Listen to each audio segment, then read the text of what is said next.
L'idée, c'est que la connaissance du bébé, la connaissance de l'enfant, l'expérience auprès de l'enfant est très très utile pour la pratique psychanalytique, parce que, au fond, ceux qui soignent dans le soin, c'est la question que j'ai essayé de travailler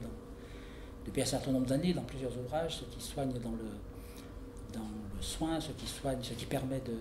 d'atténuer les douleurs, les souffrances, c'est ce qui permet de grandir.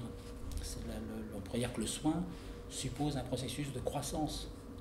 mentale. Et du coup, l'expérience auprès de l'enfant, l'expérience auprès du bébé était extrêmement importante, utile, précieuse pour tous les praticiens de la psychanalyse et du soin psychique. Alors l'idée, c'est de mettre la théorisation psychanalytique, la théorisation du soin psychanalytique à l'épreuve du bébé, c'est-à-dire de pouvoir la mettre à l'épreuve des connaissances actuelles sur la vie émotionnelle, la vie subjective du bébé, la manière dont se déploie la subjectivité, et des connaissances sur la parentalité, c'est-à-dire sur les conditions pour permettre ce déploiement de la subjectivité. Au fond, s'il y avait un message dans cet ouvrage, il consisterait à dire, il est simple, que ce qui souffre chez la personne humaine, c'est toujours les aspects infantiles. La douleur, la souffrance, lorsqu'elle est intolérable, insurmontable, insoutenable, c'est qu'elle touche des aspects infantiles, et non seulement des aspects infantiles, mais des aspects bébés du soi. Bien sûr que l'adulte souffre lorsqu'on a affaire à un sujet adulte, mais l'adulte a des ressources adaptatives,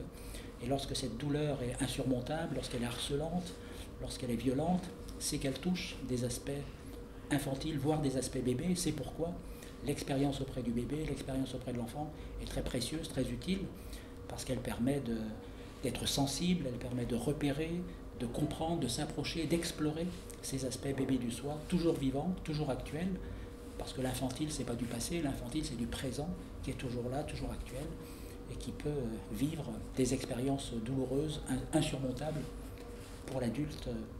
qu'est le sujet. D'abord, j'ai affaire à des patients de tous âges, bébés, adolescents, enfants, adultes, mais on pourrait dire qu'au fond, le travail de soin, quel que soit l'âge du patient, revient toujours à essayer de s'approcher, de prendre contact avec les aspects infantiles. Et du coup,